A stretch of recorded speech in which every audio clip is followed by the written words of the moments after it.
So, welcome back to Third Age Reforged, and as I'm sure you can tell, we're going to be looking at a siege on the Grey Havens this time. And I've only actually shown this map once before, and it wasn't fully optimal because I think that was a 2 versus 3, and to be honest with you, this is a map in which you certainly need 7 or 8 players to get the most out of it, because it is quite vast. Of course, it's one of the WK's maps. And yeah, so this is obviously going to be quite a long one. We've got 48,000 frames here. We'll go through the attacking armies first of all, and then we'll go through the defending armies and a little bit more about the settlement itself as we go as well. But first of all, of course, the attackers, who are just going to be arrayed here. And we'll start off with the Steward of Dale, who is playing as Umbar, ironically. And we've got some Castamir's Legion here at the front. In fact, I think I will just turn the brightness up just a little bit to 30. Okay. And there we go. So, Umbar. Castamir's Legion, of course, I've sung the praises of this unit quite a lot because they are such a solid frontline troop. Obviously, there aren't too many of them per unit, although to be honest with you, the unit scaling is fairly high, all things considered. I'm amazed I didn't have to turn the graphics down even further. Obviously, it's not ideal. A lot of the settings are still on lowest, other than the units and some of the textures. But obviously, there's very little I can do about that. The game can't really handle big maps like this for the most part. Well, on highest settings, even on replays. The Castamir's Legion, though, of course, very good frontline soldier. They don't have too many in the unit compared to some of the others, but having said that, they will still be able to outperform most other units of a similar type. You know, the elves can beat them, and so can the dwarves with some individual units, but for the most part in the Kingdoms of Men, this is probably the most effective frontline soldier that you can mass up. So that's something that Umbar definitely have in their favour. We've got the Númenórean Shield Guard as well, a higher tier spear unit, which obviously they still have that spear malice, but they are good enough in terms of stats to offset that somewhat, and of course, you know, they're going to be very good at dealing with cavalry as well. And getting themselves into shield wall and pushing through is obviously going to be a potential headache for the defenders. And then back here we've also got some Belagai halberds, so some AP polearms which can potentially be very useful depending on who they're facing off against. And some Corsair archers, so some sort of lower tier archers there, which obviously, you know, they're not really going to be a match for some of the defending archers in terms of quality, but their numbers will make up for that for the most part, as I've said before. Our Pharazon is over here in the Narun Aru Royal Guard, of course, one of the toughest archer units in the game, multiple HP. They double as spearmen as well, so that's very good for them. Interestingly, it looks as though Umbar are going to split their attentions between 2 of these gates over here, which could work out for them, but it could go very poorly because it looks as though the defenders have stacked up quite heavily against Umbar, which is interesting. Corsair archers over here, again more Belagai halberds. A very similar setup on both sides. We do have some fencers over here, however, of course. They are AP with their dual rapiers, but they are quite vulnerable to ranged fire. They are multiple HP, but they have next to no armour, and of course they have no shields either. Númenórean Shield Guard, and then of course some more Castamir's Legion. Moving over to the other, and we will have a look at this gate, and the dwarves have joined the dark side by the looks of things, because we have CPT Gervais, who is going to be playing as the dwarves of Khazad-dûm. Hammers of Gundabad, so again more AP over here, and Khazad-dûm in general got a very, very solid army, very difficult to bring down. Some 4th Legion over here, and then some 3rd Legion, of course, all with the armour upgrades. The first wave in, however, as the game judders under the weight of all of these units that are on the field. We have some Orc Hunters, again, probably the one unit in the Khazad-dûm roster that you see a lot, which maybe isn't quite so tough, but they do make up for this by being pretty effective in terms of damage, honestly. It's quite an elven sort of unit in terms of principle anyway, but even then, they are still a good unit to have because, of course, the dwarves aren't necessarily known for having good long-range composite archers at any rate. We've got some warriors of Khazad-dûm over here with their armour upgrade. It's the same model actually as the Isengard, I believe, way back from vanilla. But obviously, you know, the warriors, they aren't as good as the 3rd Legion, but they are still a match for most other infantry units that most other factions will throw your way. We've also got some 3rd Legion in there, I believe. Yes, we do, 3rd Legion. And then back here again, the dwarves have sort of, I assume this is going to be the elite core of the Dwarven army, and indeed it is. 2 units of Khazad-dûm Reclaimers, the Guards of Khazad-dûm, one of the very few 3 HP units in the game, the Mithril Guard and the 2nd Legion Axe Guard, so a lot of very impressive units over here. The generals in the Mithril Guard, interestingly enough, of course, AP, despite having a shield, which is again quite rare. Khazad-dûm managed to circumvent a lot of the things that hold other factions' infantry back, of course, as you might expect. Arthedain also are on the attack here, so they've turned to the dark side as well, I assume. The Trebuchet, of course, will be able to fire over the wall or very quickly be able to deal with some of these walls. We can see Lothlorien are one of the defenders there. They've got all of their units sort of quite tightly packed together here, which is understandable. They're only really going to be attacking this gate over here by the looks of things. got some Arthedain pikemen without the armour upgrade. Just in behind them we have the Arthedain men-at-arms with both levels of armour upgrades. Then looking through the rest of the army, which is obviously all together, we have the Fornoster Rain Defenders, which are the sort of the more heavily armoured spears, but the Dunedain Peacekeepers are a little bit more... They're a little bit better at offsetting the weaknesses of spears because of their higher skill, although I understand the Peacekeepers are going to be changed into a different kind of unit at some point. We have the Arthedain men-at-arms as well, so mostly we have the sort of front line of pretty well-armoured Arthedain units, so the men-at-arms, the Fornoster Rain Defenders, and then the pikemen without the armour upgrades, and they're going to be backed up by a unit of dismounted Knights of Numenor, of course a very strong unit, in fact 2 units, one of which has got the general in it, and then some Arthedain marksmen over here. There's probably some hidden units as well. Arthedain do have quite a few of them. They've got the Dunedain Troll Slayers, of course, which are probably here somewhere, and of course the Dunedain Rangers. Then the final attacking army is going to be Isengard, played by Thick Dick again, and we have some Dunlending clansmen. What sets them apart from most of the other militia units is they do have a higher anti-cavalry bonus, so they are quite useful, especially in a field battle, and hopefully the defenders don't try and sally out and charge into them, because that would be a real mistake. They do have some Warg Riders in the back over there as well. Dunlending Veterans, which are a little bit more attack-focused than the Uruk-hai Raiders. Uruk-hai Raiders, I'm sure, are around here somewhere to offset the numbers, or maybe not actually. Looks like he's gone mainly for Uruk-hai Infantry, which of course, strong. You know, without the armour upgrade, they're not quite on the same level as something of like the Guardians of Khan Doom, but they should still be able to perform pretty well against equivalent units on the defending side, depending on how things go. More Dunlending clans, and we've got some Uruk-hai crossbows over here, of course, a very important part of the Isengard army. And as are the pikemen, the pike and shot combination is obviously very effective for Isengard. And they've got some trolls of the White Hand looking a little bit vacant in terms of their expression there, cross-eyed. But they are very effective despite looking a little bit unfortunate. And they've also got some Uruk-hai Berserkers and of course the Nazkai, very, very effective. So now, we shall have a look at the defending armies. And of course, the gates are actually rather narrow in Greyhaven, so the initial defence is probably going to be actually pretty difficult to get through, but as soon as they get in, there are a lot of roads that the attackers can take to try and circumvent defences, which is why, honestly, anytime I've seen the Greyhavens sort of in a battle or been part of a battle, as soon as the outer walls have started to fall, the defenders have kind of fallen all the way back to the town centre, but we'll see if that happens this time, because the defenders do have numbers. We have Imladris, played by Destroyer 220998. I believe he sent me this replay as well, but we're going to be looking at it from the perspective of someone else, I believe. Actually, no, this is Destroyer. So, you know, it was sent to me by someone else, but it was from the perspective of Destroyer. Interesting. But we got some Eldar Winger, of course, Imladris. When they have a money advantage over their opponents, can be brutally effective. And the Eldar Winger are a very good frontline archer unit. We have the Eldar Makar as well, which... they're a unit which I really like as well, because they don't have quite the same reliances on armour as some of the other Imladris units, but they do have a very good amount of skill, and they will be able to go toe-to-toe with most other units. Maybe not the Castamir's Legion, but they should be able to deal pretty effectively with the Uruk-hai infantry.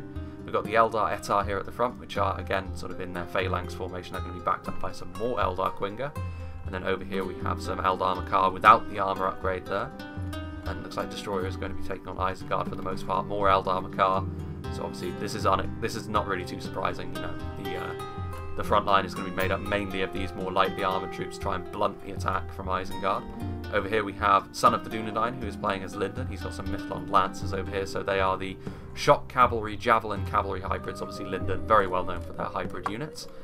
What's going on over here? So it looks as though the front line against Arthedain is more lightly manned. It's possible that Linden do have some hidden units over here, or Lothlorien, but we'll see. 4 Linden pikemen over here, 2 units of them, but they need to be careful. If Arthedain attack quickly, this is certainly not going to be enough to hold them at bay for very long, which would be unfortunate considering they've stacked up so heavily on some of the other gates. Over here we can see that Frodo is going to be playing as Lothlorien. There's a ballista over here. There's some Sindar archers as well, obviously they've got their dual wielding in melee. Some Sylvan Rangers as well, so it looks as though Lothlorien, the bulk of their forces, are going to be over here trying to deal with Khazad-dûm and one of the gates that Umbar are going to be having to advance through, Ethel Tirith, as well as some Lothlorien spears. Just going to sort of skim over some of these units, because you know what to expect from the elves. 3 elven defenders as well, Sylvan staff masters I should say, but undoubtedly there's some blade masters around here as well as some standard blades of course. This is a unit which will be able to defeat the Castamir's Legion 1-to-1, so it'll be interesting to see how Umbar deals with that. Some Lothlorien archers over here, and then of course the Galathran nobles, one of the most, one of the pride and joy really of Lothlorien. Very big fan of them, I must say. And as we move back over here, The other gate that Umbar are going to have to go through with only a portion of their army, so I would imagine they're not going to attack here as quickly as they would otherwise do. We've got Lyndon, son of the Dunedain, is over here with a lot of his elite units as well. I mean, Noldorin Blade Masters, Karas Galadhon's Guardians, Noldorin Guard, then a lot of pikemen and Harland infantry as well, so this is suicide for Umbar to attack with anything less than their full strength. 4 Lyndon Archers up here on the hill as well, some Mithlon Marines, and then as we move back over here, I can feel my voice giving out, which is not good. At the start of this monumental battle, we have Mithlon Pikemen, Wardens of Elos Tyrion, 4 Lyndon Archers, and then over here we've got some cavalry in the town centre as well, the Gwaith Irokdor, as well as some Godhelm Ainawa and the Imladris sentries, and then there are a few units that are sort of waiting in reserve over here from Imladris as well, some more Eldar Etar, Eldar Makar, and there's a few units over here before we can get going. Indeed, some Imladris Guardians and 2 units of Imladris Guardians actually with the armour upgrade, which is good to see. Very effective. Again, a very strong infantry unit on the front line. Now we begin, however, and it will be interesting to see how this works out, because the defenders have stacked up pretty hard against Isengard. They've also, well, one of the walls has already fallen. I assume that's the trebuchet that's done that. On the Arthedain front line over here, you can see that this sort of shadowed section of wall should crumble away pretty soon. But regardless, Arthedain have got a bit of a... They've got a real opportunity here. They need to attack as quickly as they are able, because Lyndon is very lightly manned on this side over here. This area, however, is very heavily defended. Understandable, because Khazad-dûm are pretty effective at barging their way through defences, especially... That looks like Isengard. Looks like they've taken out quite a lot of those archers up on the wall over there. But Khazad-dûm, as I was saying, are going to be very effective at barging their way through the traditionally lower mass elves. That has risks of its own, of course, with the amount of casualties you take passing through a situation like that, especially against the elves. Now, interestingly enough, this bombardment phase will be going on. You know, it will drive me to insanity, I'm sure, but it will continue. Meanwhile, Umbar are actually moving into position. I don't know whether they will actually attack. They would be pretty foolish to do so. I mean, going into the jaws of the Noldorin Blade Masters, the Noldorin Guard, and then several units of Lyndon Pikes is not ideal, and looks as though Umbar are trying to use their archers as well as they are able to pepper down the Lyndon line, which ordinarily would be a good idea, but most of these arrows are honestly going to be hitting the wall, so maybe a little bit of a waste. They should... I honestly would wait on this wall to advance, because Umbar are going to be advancing on their own and they're never going to be able to break through this defence without support. The frames will drop, unfortunately, because there are so many men on the field and this map is so large and detailed. Having a look over here, Umbar are going to be attacking here. Now this is actually an interesting position because it is heavily defended, but 2 armies will be attacking it. One of which is Khazad-dûm, who should do pretty decently for the most part. Their infantry is very good and should be able to match up well to the elves. And Umbar are no slouches with their infantry either. Meanwhile, we do have these Dunlending clansmen. The rest of them are moving forward. They need to be careful actually, because the ram could be destroyed. We saw that in the siege of Knot Dale that we did a few days ago. That the ram was destroyed because so much of the unit was lagging behind. So the ram was targeted by the defences instead of the men pushing it. These Eldar Etar are falling up a decent front line. Again, I'm a little bit surprised that the attackers are not being a little bit more aggressive. I mean, especially Arthedain. Arthedain over here have got basically the ideal... Well, they did. Now a front line has sort of formed up, but it is within the settlement, and there are gaps that Arthedain could take advantage of. So if I were Arthedain, I would definitely feel like being very aggressive is the way forward, because the elves have left gaps. Now, obviously, the Imladris Guardians, as we get a closer look at them, will be able to defeat Arthedain men-at-arms, even with both the levels of armour upgrades, with relative ease. But it's the numbers, and it is the gaps that have formed here in these defences. And Arthedain definitely have a good opportunity here. There is a ballista over here from Lothlorien, but that shouldn't be too much of a problem. The ballista needs a pretty decent position to fire. Now, unfortunately, the trebuchet is in range of the ballista, so that's very not good indeed. The Lothlorien archers are also here, but Arthedain have got a pretty good situation for themselves going on over here. Definitely a little bit more favourable than the daunting prospect everyone else is having to prepare themselves for. Umbar have broken down the gates of the... Perhaps the most... You know, this fight over here is not exactly going to go in their favour unless they pull off some very tricksy moves indeed. There are some Corsair Blackguards over here, but obviously Lyndon are not just going to stand in the way of the Corsair Blackguards. Actually, the Blade Master's fallen back. Yeah, they have. So, you know, maybe now, soon enough, the announcer will shut his mouth. But, anyway, as I was saying, we'll just let the game does what it does. Anyway, as I was saying, Linden have now actually lessened their defences over here to the point where Umbar probably could mount an assault and have some success, depending on how they go about it. We shall see. Linden have definitely stacked up over here pretty well, but it's going to be interesting to see. I mean, Arthedain here have poured into the settlement, and this is where the first engagements are going to happen. And actually, with their armour upgrades, the Arthedain men-at-arms will be in a better place to resist the arrow fire they will surely come under. And the Lothlorien archers are obviously over here. In fact, I think it would probably be a good idea if we turn it down for the time being. Things are probably going to happen all at once here on all fronts. The Four Noster-Rain defenders going in first with their higher mass, and then the Arthedain men-at-arms backing them up with their slightly better stats against infantry. And this is only one unit of pikes, and this is not going to be enough to hold back the Arthedain advance. They will get kills, but ultimately one unit of Forland pikemen is not going to be sufficient. I'm actually very surprised that the defences against Arthedain were so meagre. And Arthedain have done exactly the right thing here. They're trying to take full advantage of the fact that the defences against them are more inadequate than elsewhere. And this ultimately will benefit Isengard as well, because that means Arthedain, should this attack go well, they will be able to push forwards. And Isengard need to play their part as well. They need to advance forward with everything. And this part of the city will come under some pretty immense pressure. Now the Mithlond Lancers are throwing their javelins into the Arthedain pikeman. Good target, but the Lancers are pretty close to the melee. And doubtless the pikemen will move forward to try and zone them out and move them off. But, I mean, this unit of Lancers would actually be pretty useful with their charge bonus at this point. They are Lancers, of course, after all, as well as being Jav-Cav. But so far, so good for Arthedain. They have been aggressive as they need to be. They need to keep up this aggression. They need to leave nothing in reserve, I would say. Being fully committing here will be a good move, I think. Because they will be able to deal pretty incredible amounts of damage to the low amount of defences over here, and then of course it means that there's going to be gaps in the defences, and getting in and around them is going to be pretty, the elves can't really afford to lose too much in the way of manpower. With this sort of composition, more so than ever, the defenders can't afford to make too many mistakes. We'll see. They can make this work for them, because Arthedain have been aggressive, so they can potentially inflict a lot of casualties on Arthedain quickly. I'm not sure whether they're going to be able to do that. The Arthedain marksmen are pouring in now as well. So the more heavily armoured human archers should be able to trade pretty efficiently with the archers that they've stationed up on the hill over here. And the Lothlorien archers have been caught in melee by some of these Arthedain men-at-arms, which means they are not firing, which is unfortunate for them. Meanwhile, Linden needs to pay attention to his cavalry over here, because they have been caught by the Arthedain pikemen. And needless to say, pikes rip cavalry apart in melee very quickly.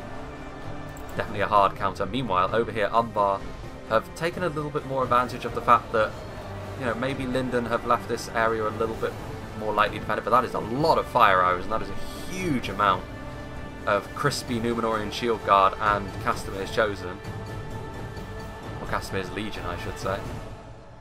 What on earth was that did all that damage? It's the 4 Linden archers, so all those fire arrows doing a huge amount of damage. So ultimately, ending up being a pretty good move here from Linden, baiting the attack and doing a huge amount of damage. Now Umbar, these units that they have sent in, certainly the Númenórean Shield Guard and I think the Castamir's Legion, they've got such high morale that it doesn't matter, but they might both be locked morale units as well, which means the fire arrows won't break them, but the damage they've inflicted has been huge. So a good start for Linden over here. What is Isengard doing? Isengard are now moving forward, and they need to get into the settlement quickly. Interestingly enough, this unit of Eldar Makar charged out of the gate, and this is again a bit wasteful from Imladris, because it does mean that these units of relative trash. I mean, the Dunlendon clansmen wouldn't have expected to get many kills in the vast majority of cases against Imladris, but here they're able to get some cheap kills against a unit which would otherwise be very useful within the walls. But Imladris still has their defences here on the outer walls, but everything is happening over here. The most significant engagement thus far is from Arthedain, the Arthedain pikemen. This one actually does have the armour upgrade. They're moving in, and they're trying to get their pikes down against the Eldar Makar. My word, look at those frame drops. These are some large blobs that we've got fighting here, but the Eldar Makar will be able to defeat the Arthedain pikemen if the pikemen cannot get in formation quickly enough. But one unit of Eldar Makar won't stem the tide, I don't think. I mean, the Imladris Guardians are over here, victory seems certain for them. But it only takes one of these positions to break, and that's the danger here that the elves are letting themselves in for. Now, Arthedain has done the right thing here. It remains to be seen whether Isengard do the right thing as well. They need to move in, and based on the amount of men they've got still back, I don't think they're prepared to do that, which ultimately means the elves could make this work for them. If Isengard is not prepared to support Arthedain's advance, Arthedain will be stopped by the elves sooner or later. How many kills they get, it will be interesting to see whether this advance will be worth it after all. And now we can also see the Karas Galadhon's Guardians are joining in over here as well. The single best pike unit in the game, helping out the Linden pikes, trying to sort of stem the tide here of this huge amount of Arthedain infantry. But ultimately, the Ballista is being forced to retreat by the large amount of Arthedain marksmen down here. Now we can see the dismounted Knights of Numinas moving in, and their presence is required. The Imladris Guardians are proving too much for the Arthedain men-at-arms, and also the pikemen have not been able to get into formation quickly enough to stop the advance of the Eldar Makar. Isengard are now moving in. They're pushing on both fronts as well, which is good to see. The Uruk-hai infantry, which are solid, the Eldar Makar will still beat them. Isengard need to send in more than one unit at a time if they want to get the most out of their forces here.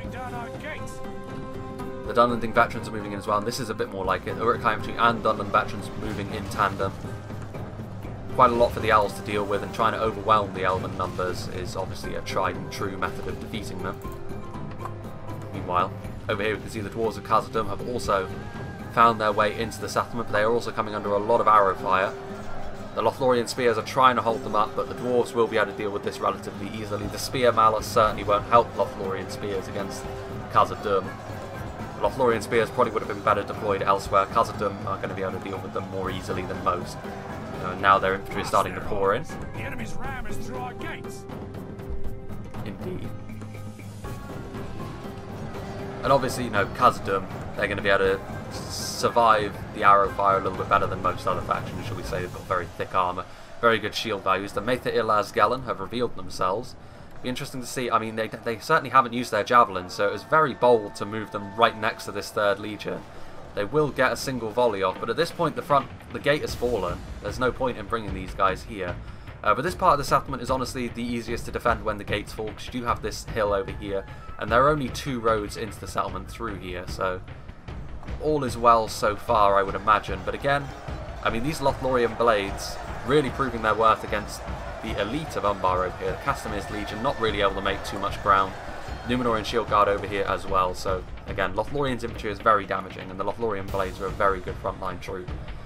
But they do need to be careful, because the dwarves could come to the aid of Umbar over here and recharge them, so a bit of a dicey situation for the defenders so far. But over here, I have to say, Umbar's army over here has fared very poorly, which the Noldorin Guard did stay over here, to be fair, so it did look as though Linden had moved off quite a few troops, but ultimately Umbar moved into the they moved right into the trap that Linden had baited over here, and unfortunately for them, they got tore apart. So this attack over here has failed rather monumentally, which is good for the defenders, because elsewhere things are looking a little bit ropey for them. We can see the Arthedain men-at-arms. The elves are starting to look a little bit thin on the ground over here. Now they are still, you can see over here that the 4 Noster-Rain defenders have managed to surround the 4 Linden pikes. It says that defeat is still almost a certainty, but I think that's a bit of a red herring. I think they should be able to win over here, which does mean that Arthedain will have a route into the city itself. Meanwhile, over here, things are progressing slowly, and this is to be expected. The Arthedain troops have got heavy armour. They're going up against mostly pikemen. The Karas Galadhon's Guardians should be able to hold the line for a long time, but eventually you would have to say that based on the formation and the fact that the Arthedain troops have sort of punched in, and there's that sort of bowing formation here, that you would imagine Arthedain would eventually see victory. Meanwhile, what's going on the Isengard side of things? Isengard have also pushed in, having a pretty decent amount of success. I have to say that these Dunland clansmen have done very well for themselves, considering they've gone into the jaws of an Imladris army. But now 2 more units of Eldar Makar reinforcing, as well as a unit of Imladris Guardians with the armour upgrade. So, despite the fact that Isengard have moved into the settlement, Imladris are not yet ready to give up the outer defences. And indeed, some of the Uruk-hai infantry breaking. That's a really unfortunate thing for Isengard here. 78 Uruk-hai infantry is not a small loss at this point in time. Uruk-hai archers firing, and the Eldar Quingus fire arrow is proving to be very effective there, but they are going to get caught in melee now by some Uruk-hai infantry that are not routing and broken. And indeed, the ones that were routing actually did run into them anyway. That's a brutal... These fire arrows are really, really strong. I'm wondering what's going on with them, actually. But now the other dismounted Knights of Illuminus. Is this the one with the general? Indeed it is. They are moving to the support of Isengard, which is good to see. Isengard and Arthedain have moved in tandem pretty well. There's room for improvement, but they have done what they needed to do nonetheless. And now with the dismounted Knights of Illuminus on the front line, and with the plentiful support from the Arthedain marksmen, you would have to say that the Elven defence is probably going to fall apart, but Arthedain have certainly taken casualties in the process of doing so, and these Imladris Guardians have hardly taken any losses. Now that they're being shot in the back, that's probably going to change. We shall see. What's going on over here? That's a mass rout. What's going on there? I think, based on the fact the Fornost terrain defenders... That's very strange. What happened there? Was it friendly fire? I don't know. Regardless, the Arthedain assault has been thrown off, and that really does show the power more than anything else of the Karas Galadon's Guardians. A very, very strong pike unit indeed. Meanwhile, let's go and see what's happening over here. Very back and forth so far. I wouldn't like to pick a team that's done better so far. If we have a look at the percentage of kills, of course, you know, the defenders are always going to be ahead at this point, but they're not ahead by a huge amount, so that perhaps bodes ill. The Galathrim nobles are here on the front line being unfortunately wasted. They're being sent into a situation in which they won't win, and warriors of Khazad-dûm able to bag themselves an impressive kill indeed. What's going on over here? Maetha Ilazgalan trying to hold back the Horde, but less so the Corsair Archers, more so the Legion units from Khazad-dûm should be able to mop this up relatively quickly. And Umbar have managed to advance into the settlement. There's still some Lothlorien Blades over here though. Defeat now seems certain, but they've done a really good job at killing a lot of the attackers as they move forward. Obviously, the other Umbar assault went very badly, but elsewhere it looks as though the attackers are having more luck. The defenders have put up a good fight though. We shall see how this goes moving into the sort of second phase of this fight, and I'm not sure what the defenders will do. Based on how they front-loaded their defence on this side, I would imagine that Arthedain and Isengard will be able to move straight to the town centre, but on the other side it's a little bit more up for debate based on the fact they've got a lot of Linden forces in reserve from that very effective outer defence they put up. Honestly, the elves over here are starting to sort of turn the tide against Arthedain pretty effectively. You can see that these Imladris Guardians turned around, and they are now fighting against the Arthedain marksmen in melee, and there's only going to be one victor in that fight. Arthedain marksmen were a good choice going into this fight because they can be very cost effective against the more expensive elven archers, but if they get caught in melee with upgraded Imladris Guardians, it's not really going to go as well as they would hope. Meanwhile, it looks as though Arthedain is sort of moving into a little bit more of a defensive situation here, trying to get their skirmishers and their siege to do the work for them, and this is where the onus is put onto Isengard somewhat, as they need to break through here somewhat quickly, and it looks as though things have turned against Isengard pretty horribly. You can see that these Uruk-hai infantry managed to push in, but they were then surrounded by all of these high elves. That's a very well executed manoeuvre there from Destroyer. I don't know whether it was intentional or not because we didn't see, but things have worked out very well for him. This Uruk-hai infantry will surely break very quickly when surrounded by this much elven infantry. Eldar Quingur on the wall. The Uruk-hai archers, I should say, doing their best to get some kills. At this point, I would say the defenders have got themselves into a pretty decent position. They need to be careful though, because the percentages are still close, and the attackers are able to lose more of their men than vice versa. These Fornost terrain defenders are really having a tough time of it. They're wavering and exhausted. It is worth saying as well, the Fornost terrain defenders, they only have 3 attack, I believe, with that Spear Malice as well. They're going to be very ineffective at getting kills, so maybe there was a few too many of these brought by Deloaded, and it would have been a better use of his time to only bring a couple of them and use them as sort of the battering ram, and then have a few more units like the Dunedain to try and get more kills against the elves. The Dunedain, of course, in many ways are the match of the elves in terms of that philosophy, but we'll see how things go, because these dismounted Knights of Illuminus are still going strong, and of course they will be able to defeat the Imladris Guardians with all of the support, particularly with the pikes coming in as well. The Trebuchet is firing. Trying to get some point-blank shots on this very depleted unit of Fallen and pikemen, but that's not really worth it at this point. The Karas Galadhon's Guardians are taking cover behind the buildings. Yeah, this is a waste of the Trebuchet here. This is not a unit worth going after the Trebuchet, especially seeing as most of those shots are going to miss anyway. What's going on over here? Looks as though some of the elves are just pulling back a little bit. And that's because the dwarves are sort of finding their way into the settlement. These Orc Hunters of Khazad-dûm have pulled out their 2 axes and they're trying to go after these Mithlond Marines. Mithlond Marines should still win that, but the fact of the matter is they won't be using their javelins while that's happening. Over here is where the attackers have had the most luck. The dwarves have done really well for themselves. The Mithlond Lancers were caught. And now with Umbar also moving forward, they've got some Castamir's Rangers pouring in with what's left of their army. The first break in the defenders' formations has been exploited pretty well by the Dwarves of Khazad-dûm. Their shields and their armour really serving them very well. The Sindar archers trying to escape. Be interesting to see if they use this elevated ground linden to try and stunt the advance of the dwarves. I certainly would. Very tempting to put some archers up there, because then the dwarves will have to advance uphill to clean them out before they move down here, otherwise they will suffer some horrendous attrition going past the archers. For Isengard and Arthedain, however, things were looking good early on, but I feel as though they didn't really follow through on their initial attack. I feel as though Isengard needed to commit forward entirely as well. It was always going to be risky, but now you look at this situation over here and Arthedain are starting to struggle a little bit, you'd have to say. Even if they come out of this situation, it's going to be with a vastly depleted army. Lothlorien archers that are out of ammunition now supporting the Imladris Guardians in melee. Elven heavy archers, of course, are certainly no slouches in melee, and there goes the Arthedain general. That was the Gwaith Iroquois that have moved forward from the town centre. Where are they? Are they over here? I believe they are. So that means that Arthedain were actually sending forces over here to try and support Isengard, but it hasn't gone as well as expected.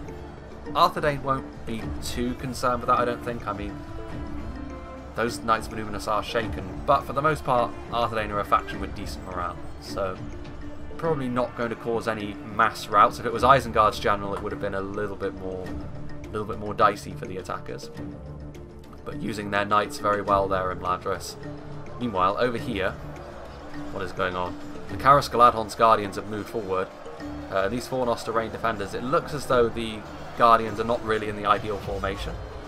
But they're so good that they should be able to deal with these spears, and honestly the Fornost terrain defenders don't have enough attack to really make it count against a unit as strong as the Karas Galadhon's Guardians. And now the Lothlorien archers are finishing off the Trebuchet as well. What's going on up here? The Forlinden pikemen are having to deal with a bit of a rear charge from 20 members of a unit of 4th Legion. But this is a bit of a non-event so far. More Dwarves of Khazad-dûm are moving over here, because Arthedain does need the support. They're being overrun badly, and Isengard have not managed to make too many inroads against Imladris. Meanwhile, Khazad-dûm and Umbar are mounting an assault. You can see up on that ridge, though, the Forlinden archers are taking up a position menacingly overhead. And again, this is the ideal position for archers to be in. This is what I was slightly concerned about. What are they going to be going for? Again, using their fire arrows. I think they're going for the Castamir's Rangers, which would be the wise target. They are potentially, of course, very deadly, especially potentially for the final stand. If you can deprive the attackers of Rangers, that's always going to be a good thing. Ultimately, I do think Arthedain will have success over here, but at what cost? They still have a lot of men, but they've lost their dismounted Knights of the Numenor, so that's their one unit that could really go toe-to-toe with stuff like the Noldorin Blade Masters in the town centre. The Trolls have now moved forward, so Isengard, finally it looks as though they're managing to punch through. Indeed they have, but again they too have suffered some pretty grievous losses at the hands of the Imladris front line.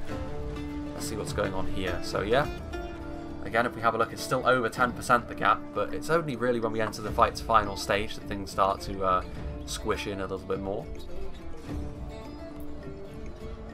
Let's have a look over here. Yeah, Arthedain slowly but surely having more and more success.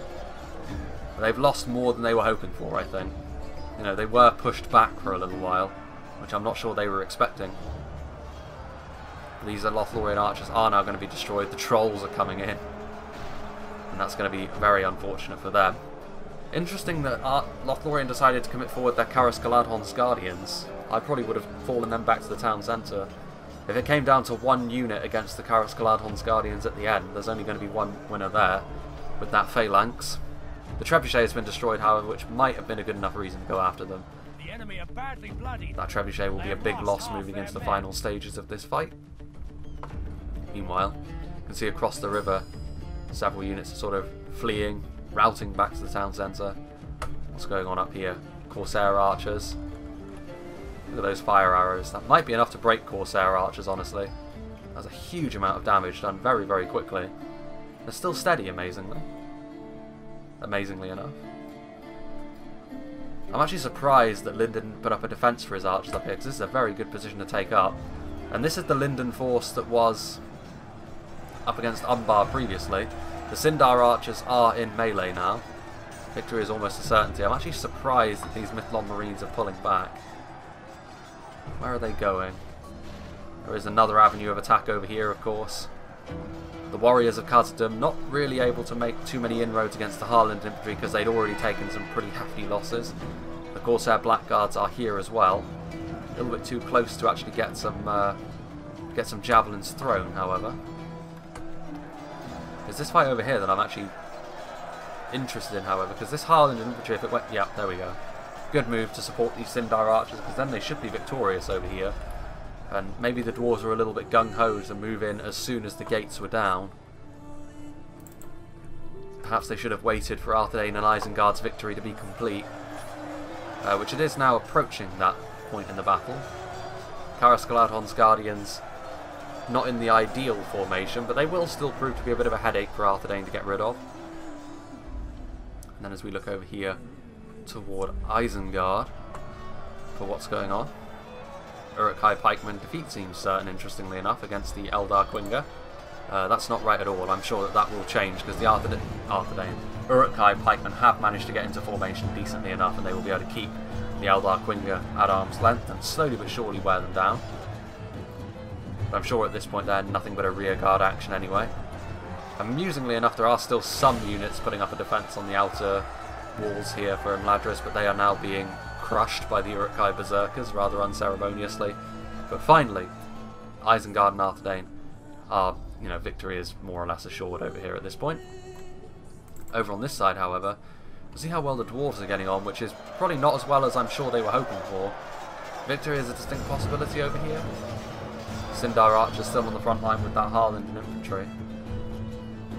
Well, there are these 3rd Legion now moving up and around, but Lyndon were honestly able to deal with that Umbar force so comprehensively they were able to put up a secondary outer defence of sorts here in the streets. Let's see now, and this is a bit of a shame for them as well. The Corsair Blackguards have been caught in melee. And this of course means that the Harland infantry will be able to do more work in melee. The Corsair Blackguards will be able to put up a good fight in melee, of course, but I'm not entirely sure what Umbar is doing here, forcing them deep into the formation of the Harland infantry, allowing several of their unit models to get surrounded. Rather unfortunate. The Corsair Blackguards are good in melee, but ultimately against elves, because of their high skill of the elves, maybe not the most favourable engagement for them, especially seeing as their javelins would have been very useful potentially, helping to deal with the town centre. Narun Aruror Guard getting into position, one of the toughest archers around, and I assume they still have all their ammunition. They've got a pretty decent firing line onto those Harlanden infantrymen. Over here, however, this elven front line is holding fast. The dwarves are trying to push through, but not the finest idea. Those Lothlorien blades are routing, amusingly enough. I assume that was from earlier and not from this engagement, because the elves are certainly having the better of this so far. 3rd Legion, unfortunately not archers, otherwise this would have been extremely valuable overwatch that they were providing. There's the Hammers of Gundabad, who took some pretty grievous losses moving through the outer defence. But Lyndon still have a decent bulk of defences over here. And the dwarves and the dwarves and Umbar really can't afford to collapse completely, because that would leave Arthedain and Isengard at a bit of a disadvantage manoeuvring wise, because they could then find themselves surrounded potentially. Here come the 2nd Legion Axe Guard. AP against the elves. I mean, against Imladris it's fine, but against Lyndon and Lothlorien this unit won't really be all that effective. Iron Guard shooting into the Harlan infantry, doing damage. Unfortunately for them, their Corsair Blackguards were completely destroyed. Very quickly as well, very efficient, the elves, when they get going. Now, however, we have some cavalry running around, the Gwathi Rockdor. This would actually be a brutal unit to charge into the rear of the Dwarven front line. Could send a lot of them routing. Here we can see the Khazad-dûm Reclaimers, who've pulled out their axes. I wonder if they've utilised all their ammunition. If they haven't, then this would be a terrible unit to lose, because they need something with this sort of punch to deal with the town centre defence, because there's no easy way in. We've got two bridges, two perfect choke points, and the Gwathi Rockdor continuing the cycle charge. Eventually this will take its toll on them, but for the time being, they are knights, so they won't go down easily. More Khazad-dûm Reclaimers falling, that's a lot of them in fact, brutalising the unit there. And the Khazad-dûm Reclaimers are pretty good in melee as well, so it's a very unfortunate unit to lose if that's what's going on.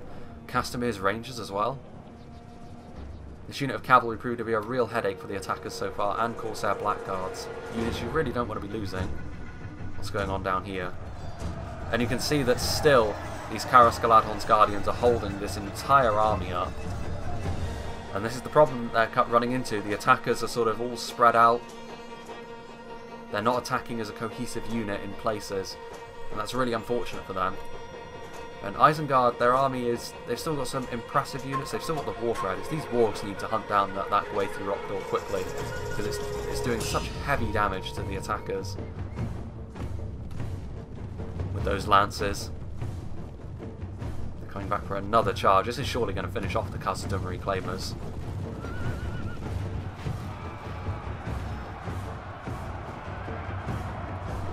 So yeah, the wargs need to try and lock these guys down, because they're causing such heavy damage that it could honestly win the defenders the match, this. Knights are very difficult to slow down at the best of times. And that was against a strong unit. While over here, Naru Na'aru Royal Guard finishing off these Harlan infantry who are broken. Of course their fences are still alive, which is good to see. Only 19 of them, but they're still here. The Meteor Guard are moving up. The fact that the attackers are sending forward all their elite units means they really don't have much of a choice now but to go all in and try and force the defenders all the way back, which it looks as though they are going to fall back at this point on this flank. They've got a lot of units which are sort of very depleted and just sort of routing all over the place. The Sindar archers are pulling back, but this leaves this very daunting choke point as the attacks. They've got some Mithlon pikemen here at the front, more elite pikes than back here. They've got the final stand, which is going to be difficult to crack. They've got Wardens of Elos Tyrion in here, they've got archers, they've got javelins, good infantry and pikes to hold the front line, and then of course they've got some elite units as well here at the back in the shape of the God Helene, the Noldorin Blade Masters, and of course the Imladris Sentries, an elite pike unit, and some more Noldorin Guard. Meanwhile, the odyssey of these Gwathi Rockdor continues as they charge right into the gut of these Orc Hunters, again going to do a lot of damage to them. They need to be careful, however. If the Khazad-dûm Reclaimers turn around and start throwing their axes, things could go south for the Gwaith very quickly. Decent amount of damage there on the Orc Hunters, and at this point robbing the attackers of their numbers advantage is going to be extremely important. If they don't have a numbers advantage, I can't see any way that they can win this, to be honest. This would be interesting as well. Another defensive victory potentially we're looking at here. The attackers could still pull this back, of course. They still have the numbers to do so. Look at this. The Karas Galadhon's Guardians still just about hanging on. And ultimately this is holding up Arthedain's forces, which is splintering the attackers' sort of advance.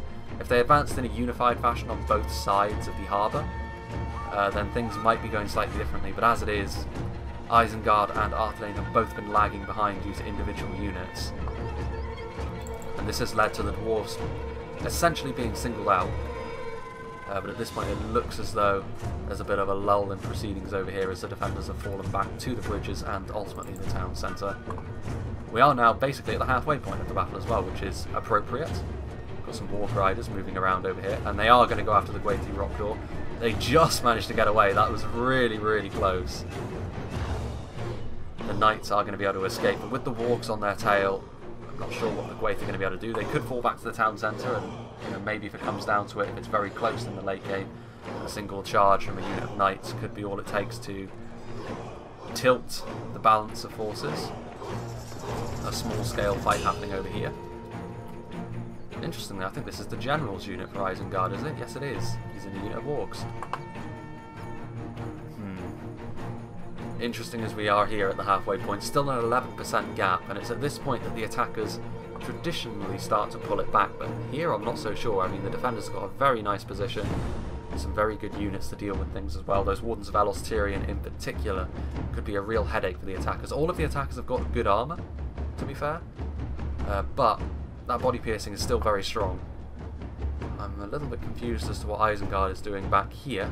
At this point they need to move in, as well as Arthedain, and again over on the other side of the river it looks as though what's going on there? Harlan infantry is routing. We have a unit of 4 Linden archers over here, again utilising their fire arrows, which, I mean, up to this point, why not? They've been very effective so far. But engaging in a skirmish fight with the Naru Naaru, you would imagine that this is going to go in favour of the Umbar forces. These units moving in from on high as well. 3rd Legion, Hammers of Gundabad. The attackers are looking quite sparse though, aren't they? It's going to be tricky for the attackers to win this, I think.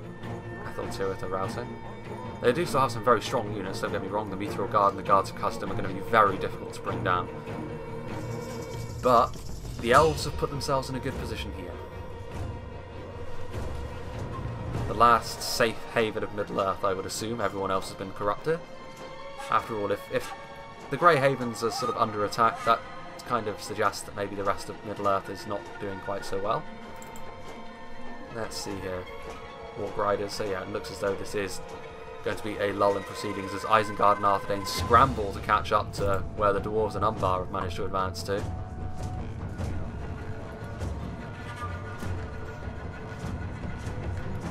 The Dwarves did well in the early game, but ultimately, as the time has worn on, attrition did start to get to them a little bit.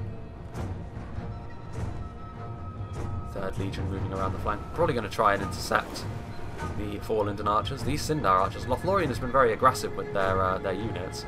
Looks like they've still got some ammunition. They've got their bows out at the very least. Chaldea is in this unit as well, and they do still have ammunition. Interesting. So they were being used as an infantry unit up until now. That is an interesting choice. There go the arrows. With the help of the Sindar archers, the Naru Naaru Royal Guard will probably not enjoy this fight quite so much. The accuracy of the Elves, and that sort of flanking force of 3rd Legion also probably wouldn't like to get involved in melee with the Sindar archers either. Sindar archers are in solid formation, however. But at this point, Linden is now abandoning the Sindar archers. Chaldea needs to fall back at this point. They need to leave before they're caught in melee by the Hammers and by the 3rd Legion. Sort of trading arrow fire. Here we go. Will Lothlorien notice? I don't think they are going to notice. They are just. Chaldea manages to direct his men back toward the town centre, which is good. If they've still got ammunition, they certainly have a part to play, and of course they're not half bad at melee either. So I would assume that this is going to be sort of the slow portion of the match, so I think we will turn it up to ×2 speed. What's going on this side of the river? The Wargs are just sort of hanging out. It's very rare that you see this area down here used, mainly because there's no real need for the defenders to use it. They're putting themselves on a lower point of ground, so in a scenario maybe it would be interesting to use where you have to defend like the harbour while people escape. That would be an interesting one. Sort of a unit of civilians that you're not allowed to let die for a certain period of time. But outside of that, I can't really see the harbour side being used all that much. As it is, it's more of a horseshoe type settlement, this one, with this one town centre here in the middle. Interestingly enough, actually, they are going to engage over here. That's brave of the Dwarves, because they're certainly not going to win that. The Dwarves have maybe been a little bit too bold for their own good at points in this battle, because the Harlingen infantry will be able to defeat this unit, and you can't afford to lose too much more in terms of manpower, otherwise the Elves will destroy you. Sindar archers trying to get into a decent position. They're pulling out their blades, and that is certainly going to seal the Dwarves' fate. Still an 11% gap, although to be fair, since the last time we looked, not much has happened in terms of casualties. Very strange decision by the dwarves indeed. I mean, they're trying to push through, but when you have this, when you're this low on numbers, that's never going to work. So very confusing indeed. Corsair fencers under arrow fire, as are the Narun Aru Royal Guard from the 4 Linden Archers just in behind the front line. Linden have done well in this fight, I have to say. They've set their stall out very well, utilised their resources where they needed to. We shall see if that pays off. Lothlorien have maybe been a little bit too aggressive, but again, we'll see if that works out for them. Looks as though on the other side of the river, by looking at the minimap, we can see that there isn't a great deal of movement on the part of Isengard and Arthedain. That is Haldir, who just died. But the Sindar Archers are still fighting on the front line. The Corsair Fencers actually affecting the front line pretty decently. I mean, the 3rd Legion are pushing back against the Harlingen infantry. Stronger than I gave them credit for. They do have that armour upgrade after all, which does significantly help them. The Harlingen infantry are not an AP unit, so it will increase their survivability substantially. And I think seeing the fact that this fight is starting to go south, the Sindar Archers are actually going to retreat, and they're shaken. You don't see that very often.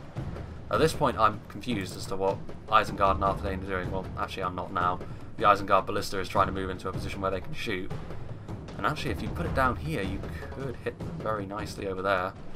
Having a look at the defences, that Elder Enway Haru Quinga menacingly on the side over here. Very good arch unit, of course. Good in melee as well. It's going to be difficult for the attackers to go about this in a way in which they don't take casualties, which is what I think they're trying to do at this point. But the attackers, you know, if they attack all at once, the defenders are still going to struggle. But if they attack in the same separated fashion that they have up until this point, the defenders should do very well. And that's a lot of javelins that just showered down on this attacking force. Mithlon Marines, of course, they double as very nice line infantry as well. Very nice unit to have in this situation. Too few of those javelins hit their mark, however. Really nice shields on these Linden units as well. This one banner carrier has decided to take it upon himself to try and halt these javelins from firing. I don't think he's going to last too long here, though. He's not routing, though. What a brave soul.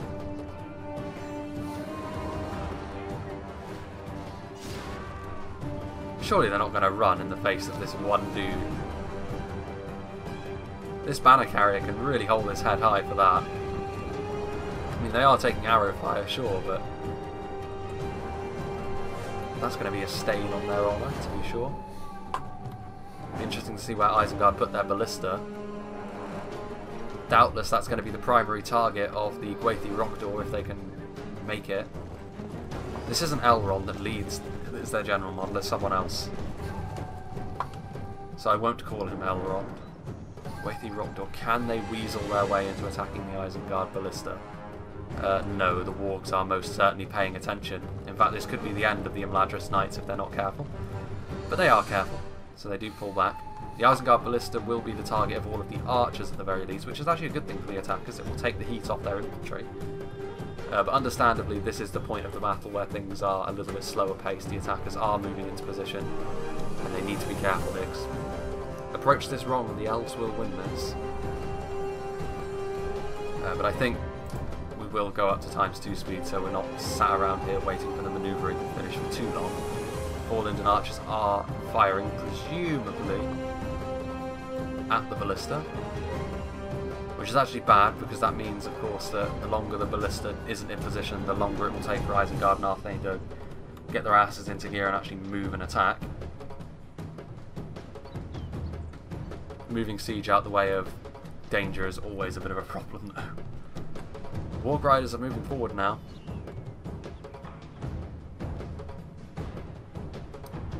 Linden Pike is going to make it very difficult for the Wargs to get into the archers, however. In fact, you know what? I'm going to make a cut. Oh, I'm going to make a cut here, because while they are sort of skirmishing down, it's very obvious that Isengard and Arthedain are trying to dance around the Linden defence that they've laid out. If an engagement happens down here, then I will rejoin. But at this point, there's really nothing to talk about with regards to how Isengard and Arthedain are moving forward, and of course the Dwarves and Umbar can't really attack until this is done, so yeah, I will make a little cut here. Of course, literal seconds after I do that, we see the Gwaithri Rockdor charged into the Warg Riders. Now this is a rather interesting move, because it does of course mean that the Gwaithri Rockdor will be destroyed, and the Linden forces over here are actually caught up on this unit of 11 dismounted Knights of Enumenar, so this might be an opportunity for the Wargs to try and do some damage. The Elven General did live through that, however. I think. Yes, there he is. That is Elrond, in fact. Arthedain Man-at-Arms, that's a lethal shot there from the Linden Archers. That fire ammunition, there's something off about that, surely. Because they just tore through a heavily armoured and shielded unit with very little resistance. I'm wondering if the fire ammunition is still broken for certain units. If so, that's been a bug which has remained unaddressed for quite some time at this point. Unless that is simply something which is unfixable. Which there are such examples in Medieval 2. Meanwhile, the Dwarves are still just waiting. So at this point the action has shifted to over here. Arthedain are moving forward, but they are moving into the jaws of a single unit of pikemen, which is a strange move considering that looks like a body-piercing projectile from those 4 Linden Archers.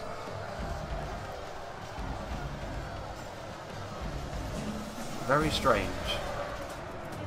Meanwhile, the Wargs are going to try and hunt down the Elven General.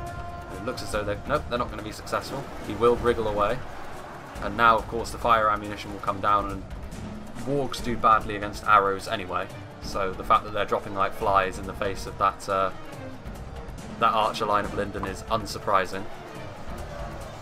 This one unit of pikemen is holding up once again. Arthedain is finding themselves caught on a unit of pikes. A pretty tame rear charge there, but it is forcing these Arthedain forces to be shaken, and at this point this might cost the attackers the match. If they lose this chunk of Arthedain forces, that's a big chunk of their attacking men to lose. Isengard have positioned themselves up on the... well, they did have themselves positioned up on the hill. Time will tell how this works out, but I worry for the attackers here. I'm not sure they've got enough in the way of manpower to continue this. Arthedain Men-at-Arms still trying their best against these 4 Linden pikes, but with that archer support I don't think it's gonna go their way, especially seeing as there's another whole unit of Mithlon pikemen just in behind them they would need to deal with. These Uruk-hai pikemen taking some arrows on the approach. I think it's fair to say Linden have probably got the most kills up to this point. Although maybe not. Imlatris were facing off against the Orcs after all. Those 4 Linden archers though have been brutal so far. It looks as though an attack is happening on the other side.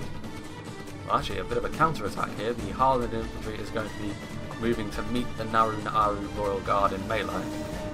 Now this is maybe a little bit ambitious. The Naru Naaru Royal Guard are multiple HP after all, so they should be victorious against the Harland infantry, and there are a few Corsair fencers backing them up, a few Dwarven units. Maybe a bit of a misstep there from Linden. You can't afford to throw away any of your manpower at this point in the fight, especially seeing as things have gone so relatively well for the elves so far. As we go over the, what is this, an aqueduct? Certainly looks like it. Meanwhile, Isengard have positioned themselves up on this hill with their Uruk-hai crossbows. Do they have a straight shot, however? If they're arcing their shots at all, then that's a bad sign, and indeed they do have a straight shot.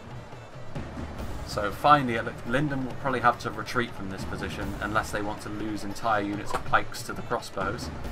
The 4 Linden archers, even the ones that are out of ammunition, are pulling back. So that's going to be more fodder for the front line later on to try and hold the attackers off. And indeed the Mithlon pikemen are now falling back, so despite an unfavourable engagement initially, very similar to before, the attackers are going to be able to pull through this, slowly and surely. But Arthedain have taken a lot of losses at this point, so it's going to be up to Isengard basically on this side to try and pull the attackers through the defensive lines, which are still relatively strong of course. They still have archers as well, they still have their Wardens of Elos Tyrion, they still have their Elder Enway Haru Quinga as well. And of course they still have some individually very strong units like the Imladris Sentries. And the Noldorin Blade Masters are going to be very difficult to take on one-to-one. The Guards of Khazad-dûm might be able to do it. God Helim Ainawa. I'll be interested to see how well the Dwarven elites do in this situation. The Guards of Khazad-dûm are pretty much tailor-made for a situation like this. They traded in their AP for an extra hit point after all, which is exactly what you want in a situation like this against the Elves. Then again, they have brought the Mithril Guard as well, so both of the really strong Dwarven units are going to be on show today. Meanwhile, a mass exodus from Linden from the front line, pulling back across the bridge.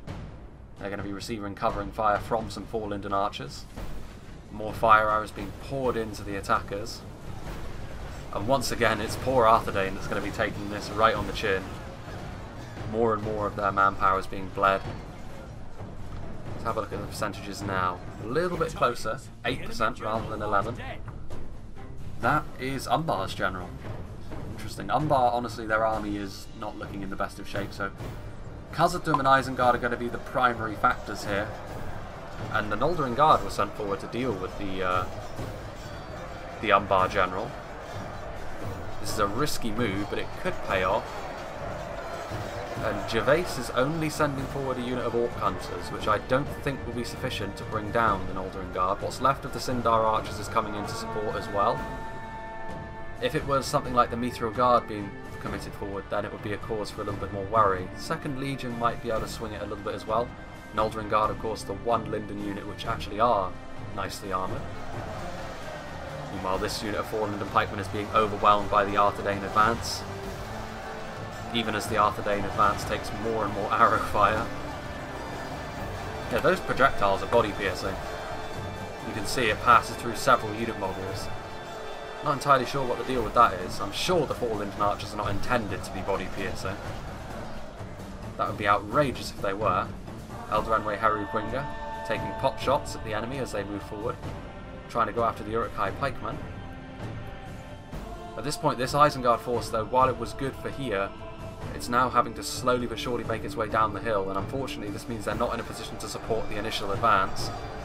And again, this lack of cohesion between the attackers might be what decides this battle here.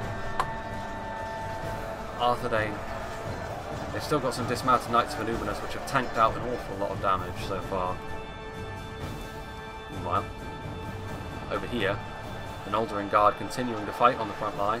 Now the Mithril Guard are moving forward, which should tilt this fight in favour of the Dwarves. Those Mithlon Marines will affect it, however. Very interested to see how this fight works out, because this could decide a great deal. If the Dwarves can't break through here now that they're committing their really elite forces, it could be very bad for them. The Mithril Guard are also going to be the target of all of the Linden Javelins, naturally. That AP is just going to be too dangerous to ignore when it's going up against the Noldorin Guard. A lot of AP on this front line. And over here we can see that a unit of Mithlon pikemen is being sent to shore up the line, and Linden did commit a lot of their forces here, so they are now forced to commit more. They made they need to defend this bridge. They can't afford to lose all of these resources for nothing. One's Velos Tyrian are over there. Actually, that might have been them previously that was doing the body piercing damage. But we can see over here as well with the fire arrows. Look at that frame rate. Just die as soon as we go towards the flurry of fire arrows. Obviously, those Uruk-hai pikemen are not going to enjoy coming under arrow fire too much, but their ballista is too far away to be of any help. What's going on over here? Mithlon Marines still flinging their javelins into the front line, although at this point you can see the Mithril Guard have already taken a huge toll on the Noldorin Guard. Such a strong unit in the right situation, and it's very rare actually that you'll find the Dwarven elite units in a perfect situation for them. But here they are right at home.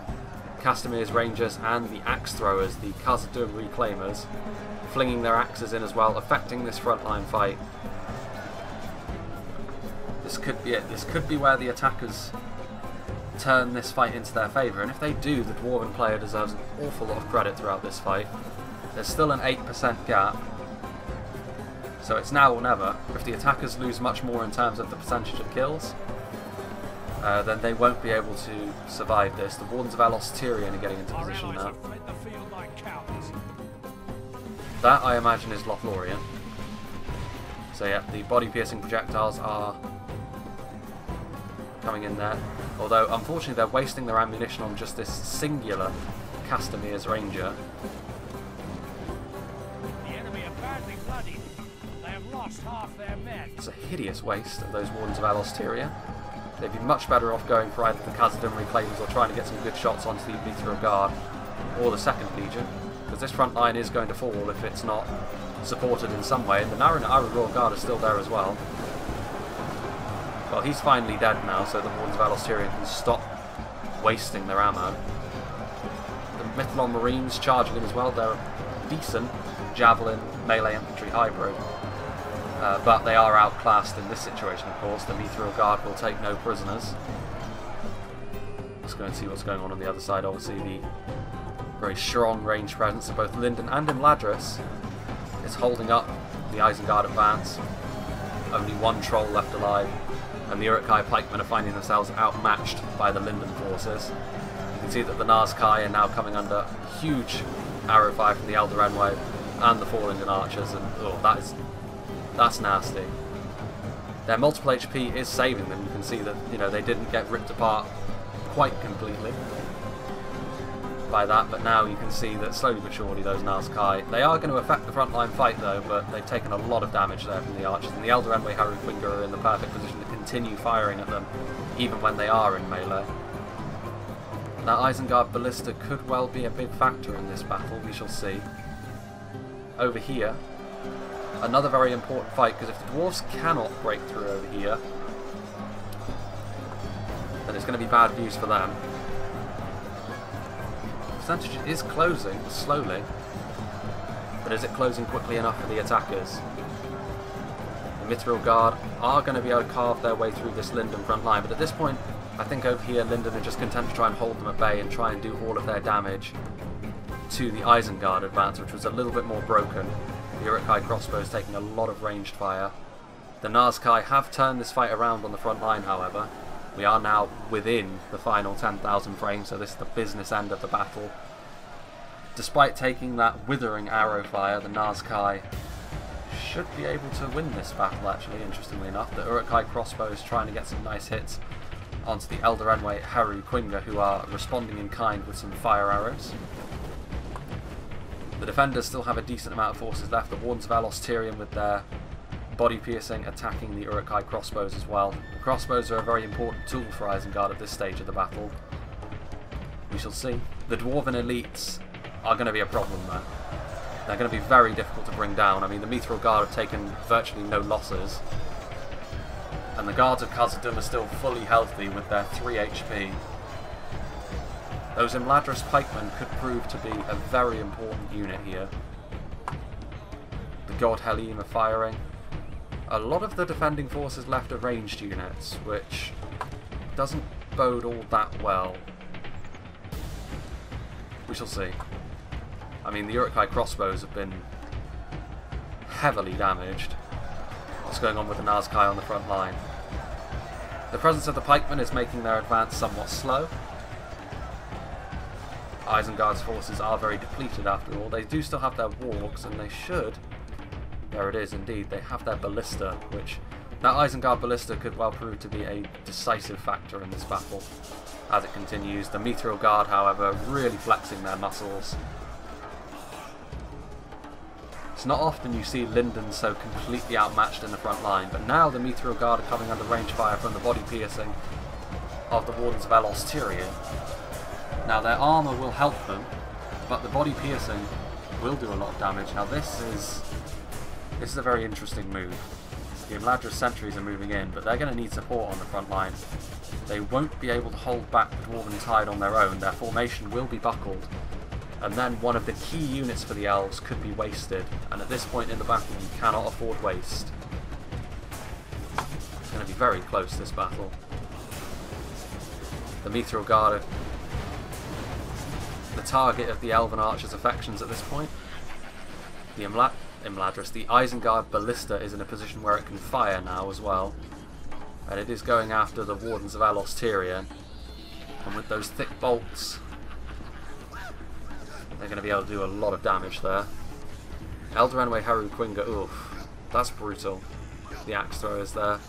And this could well prove to be a decisive mistake from Imladris.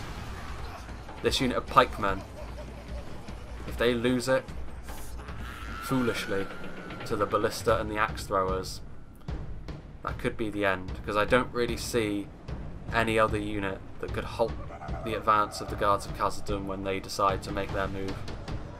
Over here though, the Nazkai have been taking casualties. Interestingly enough, the Gwaith Uruktor, such as they are, still being a nuisance. Naru, Naaru, Rogard. I think the Wardens of Alos Tyrion at this point are out of ammunition, and at this point the elves are being forced to move forward.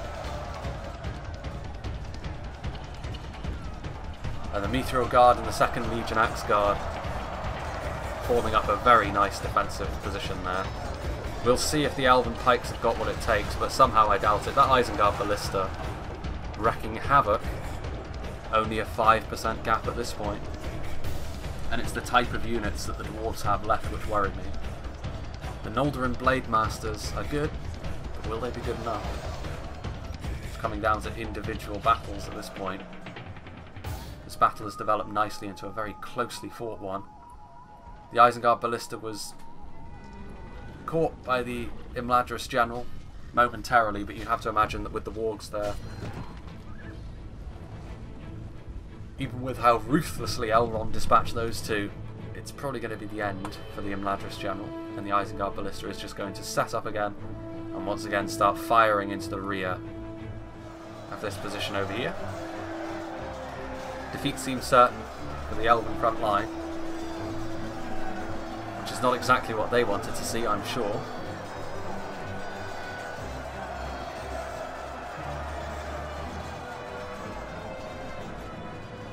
God Heli might now still have ammunition. They're going after the Khazad-dûm Reclaimers with the support of those 4 Linden Archers. Yep, and there goes Elrond, doing his best to prevent the Isengard Ballista from firing, but you have to imagine that as soon as Isengard open up on this Elven front line again, it's going to be the end of days. The dwarves once again trying to force their way through. Might be a bit of a mistake, potentially. You take damage every time you try and do that. This fight is still going to be in favour of the dwarves of Khazad-dûm. This has developed into a very good battle. Meanwhile over here, the Nazkai have actually, the damage they took has taken its toll, because they are now being outmatched, although they are going to be supported by crossbows at this point in time. The Isengard Ballista going after the God Heli. I'm sure I'm saying that wrong, it doesn't sound right. Khazad-dûm Reclaimers, those guards of Khazad-dûm are still somewhere, surely, over this side of the bridge. There they are. 58 guards of Khazad-dûm is going to be a tough ask to bring down in pure melee terms. And the Mithril Guard carving a path with the 2nd Legion. Honestly, at this point, if I were the dwarves, I'd commit them. I'd commit everything forward. The dwarves are pushing the elves out of formation, taking away the effectiveness of the Imladris sentries. Just taking a cursory glance over here, we can see the Nazkai is still alive, but they're not really making too much in the way of progress. Isengard, that ballista is really key to what they have left, because honestly Isengard don't have much left, and they do need to keep the other bridge occupied. They do need to give the dwarves a bit of space, because at this point they're running out of men, the attackers. It might be that they left their comeback a little bit too late. Only a 3% difference now though. A unit of 4 Linden Archers that are out of ammunition are being tasked with keeping the Mithril Guard at bay for just a little bit longer. They've definitely proven their worth and then some though in this battle. Even against Linden they've proven themselves to be very effective. The Noldorin Guard of course. The 1 armoured Linden unit, and now here we go. So this is going to be it. This is going to be the last roll of the dice for the attackers. This is going to be do or die for them. The Guards of Khazad-dûm are being committed forward.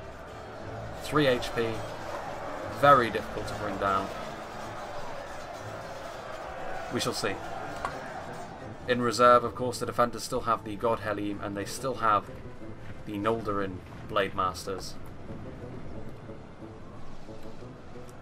There are the Wargs, which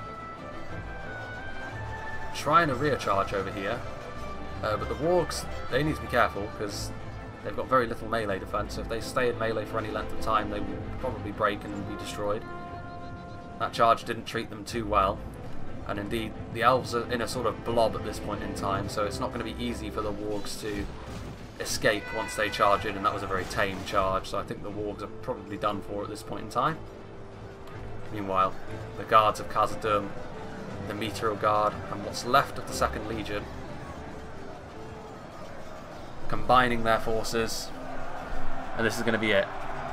So the Noldorin Blade Masters are moving forward to meet this challenge head on. I'm not sure the elves have got enough though. I mean, if we have a look over here, the God Helheim are moving over here to try and help out against Isengard's advance. Those Uruk-hai crossbows, of course. The Isengard Ballista is there as well. What do they have left in reserve? 4 Linden Archers, and is that it? Ooh, yeah, I don't know. I think the dwarves could pull this out for them. There goes the Isengard General. I don't think the Noldorin Blade Masters are going to have what it takes to stop this dwarven powerhouse. Maybe they would have with the support of the God Helheim. The God Helheim's attention is needed over on the other side with Isengard. And if the attackers end up winning, this does go to show, perhaps better than anything else, you know, the mistakes that the defenders make are amplified so much more than the mistakes that attackers make. Linden performed really well for most of the battle, but here you can see the indecision. The Noldorin Blade Masters charged into a fight they were never really going to win, and now they're having to retreat, and this is going to allow the dwarves to spread out, and ultimately this should be it. The attackers should be able to pull this out, unless there's some hidden unit of doom that the defenders have in reserve.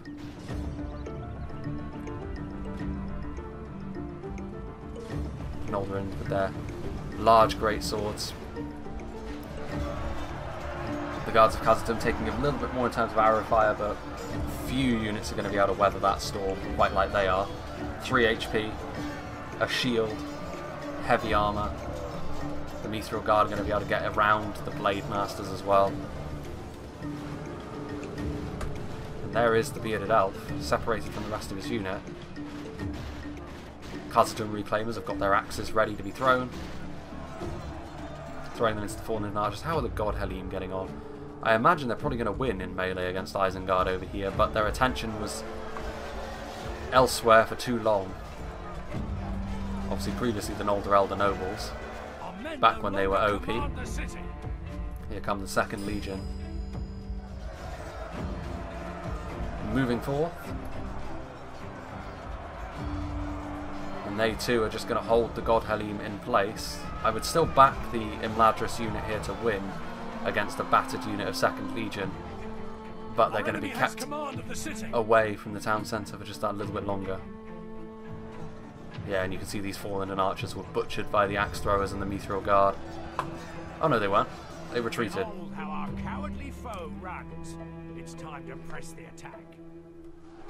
Someone admitted defeat, one of the attackers. Here you can see the 4 Linden Archers taking a lot of axe fire. Meteor Guard over here. I think at this point the elves know their fate. Look at those bicycle kicks. Not too effective here against the dwarves, I must say. The guards of Khazad-dûm really proving to be the ace in the pack. They were always going to be difficult to take down. There goes the Bearded Elf.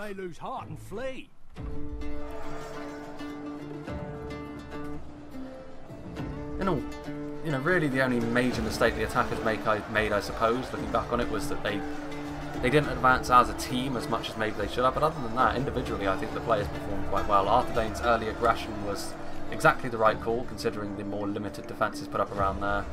Umbar was a little bit unfortunate at going into that Linden death trap, but I think ultimately the MVP for this map has to be the dwarves. They did really well at breaking through the outer defence, and you know, in the late game they proved to be the ultimate difference between the two teams here. Khazad-dûm's strong units. In this sort of situation, this is where they're right at home in a siege battle, a grindy siege battle where their survivability can really come into their own. That's going to be the end of Linden. And now, the final stand, the God Helene. Yeah, just now, within the last 2%, the attackers have managed to pull ahead. But it's also a matter of quality, and this is going to be it. So the guards of Khazad-dûm, the Khazad-dûm Reclaimers, and the Mithril Guard are going to finish them off. We'll go up to ×2 speed for this final battle. It's probably going to take a while with all of these units with multiple HP. The final 1,000 frames is going to be taken up by the elves and dwarves kicking the snot out of each other. So, the green team loses, but the defenders also lose. But it was very close, and the defenders, they could have won. I mean, when it's this close, obviously, it really could have gone either way. What a fight, though. Glad I covered this one. Just one God Helene left alive. Is he really going to last for 300 frames? There he goes. And there we go. The Grey Havens falls. The elves are unceremoniously booted out of Middle-earth by evil men, good men, the dwarves, and the orcs. So let's have a look, shall we? Obviously, the most kills did go to Imladris in the end. Again, part of that I think is down to the fact that they were facing off against Isengard, so they had a lot to choose from. And, of course, Arthedain, who actually brought more men than Isengard, interestingly enough. But I do feel as though, ultimately, the MVP in this match has to be the dwarves. I think they did really well with the things they were given. Isengard as well, choosing that ballista turned out to be a very good move as well. Lothlorien were maybe a little bit overly aggressive. If they were maybe a little bit more conservative with some of their units, like the Galatharan nobles, this fight could have gone the other direction. But let's have a look at the kills from the Imladris army. Gwathi Rokdor obviously getting a lot of kills, big annoyance. Imladris Guardians early on, all of them doing really well against the initial Arthedain advance. That was probably where Imladris really got their MVP in terms of kills at any rate, sewn up. So yeah, good amount of kills all around. Some of their units not doing quite so well, like this unit of Eldar Quinga, which was on the wall, I believe, when it was destroyed by the Isengard ballista. But not every unit can do well. And yeah, really, really enjoyable fight. Hope you enjoyed this. I've still got I've got 2 scenarios, I believe, that I will be doing relatively soon. And of course that new game mode, but I won't be doing that until it's showcased first on the official channel, and then I will be doing a different map, but with the same game mode. So hopefully I'll be able to show that off relatively soon. So yeah, hope you enjoyed this, and I hope you'll join me for whatever is next.